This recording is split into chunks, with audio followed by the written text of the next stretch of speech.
Ça fait plaisir d'être en concurrence avec d'autres femmes aussi bonnes que Céline Galipeau et Pascal Nadeau de Radio-Canada. Absolument, je trouve ça formidable. Ça monte d'un cran. Ça veut dire que sur tous les réseaux, on a des nouvelles de qualité, peu importe la chaîne. Oui. Et je vous dirais aussi, peu importe le sexe de la personne, je pense qu'on a là 4 personnes, 3 femmes, un homme, qui font un travail exceptionnel. Et peu importe qu'on soit un homme ou une femme, on le fait bien. En plus, on a le plaisir d'être aimé par le public et c'est très valorisant.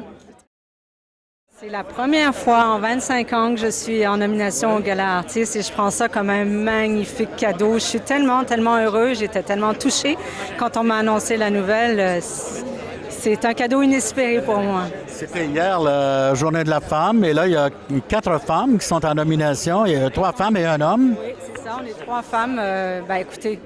C'est magnifique. Ça veut dire que les femmes ont leur place ici au Québec, même si c'est pas au moins dans ce domaine-là. Je pense qu'on n'en doute plus beaucoup, mais puis c'est surtout qu'on doit faire quelque part bien ce que l'on fait et les gens nous disent aujourd'hui qu'ils nous aiment et puis pour nous, on reçoit ça avec énormément d'émotion.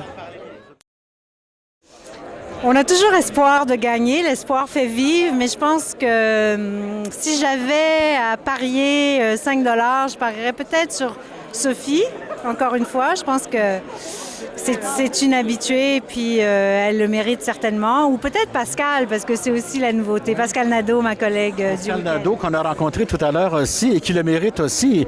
En fait, il y a 3 femmes et 3 femmes méritoires.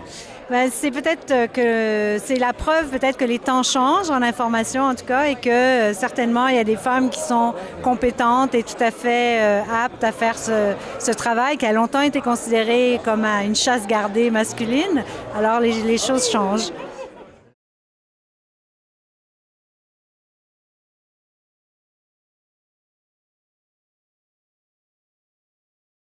Et moi, comme producteur de l'émission puis comme animateur, j'essaie toujours c'est peut-être pour ça que les gens nous choisissent aussi puis qu'ils nous donnent cette dose d'amour-là, c'est qu'on donne le maximum et moi, je veux toujours un petit peu réinventer l'émission chaque semaine, d'essayer de voir comment on pourrait jouer différemment, comment on pourrait étonner le téléspectateur.